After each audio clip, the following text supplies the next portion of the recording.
He was the trumpeter of the Church of Our Lady Mary, and he had taken solemn oath to sound the trumpet each hour of the day and night from a little balcony high up on the front of the church. Continuing my read through the Newbery Award winners, up next we have The Trumpeter of Krakow by Eric P. Kelly, written in 1928 and receiving the award in 1929. Eric P. Kelly was born in 1884 in Massachusetts. He attended Dartmouth and then worked as a journalist. During World War I, he taught French to servicemen who were about to be shipped to Europe, and then he moved to France for a time. In France, he met many displaced Polish people, and that is where his love for the country and the people began to grow. He went to Poland, learning the language, traveling the country, and attended and worked at the University of Krakow. That is where he wrote The Trumpeter of Krakow. This book begins with a 13th century legend about a trumpeter who kept his vow to sound on the hour even in the midst of a siege, losing his life for his dedication. The book then moves to the 15th century, where we meet Joseph and his family, who are refugees from Ukraine, and they are being pursued by a dangerous man named Peter of the Button Face. Joseph saves a young girl from an attack by a dog, and so she and her uncle welcome the family in, and the uncle procures the father a place as a trumpeter in the church. It becomes clear that Joseph's father has been hiding something, and that is why they are being pursued. We also learn that the uncle, who is an alchemist, is wrapped up in something potentially dangerous. This story has a lot of intrigue and a lot of danger. There are a couple of different mysteries woven through it. I did find that it was more violent than I would expect a children's book to be. It is something that parents would want to be aware of depending on their child's comfort level.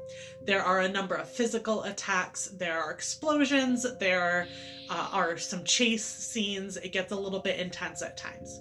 The young girl, Elzbietka, is 100% the heroine of the story, even though it's told through the frame of Joseph and his family.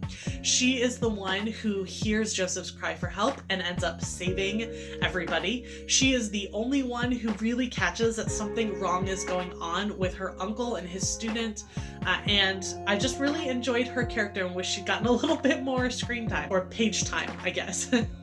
Throughout the book, you can definitely sense Kelly's love for the people of Poland and their history and the city of Krakow. I thought it was interesting that this is really the first Newbery Award winner that has a fairly standard plot with one main storyline, a more traditional villain.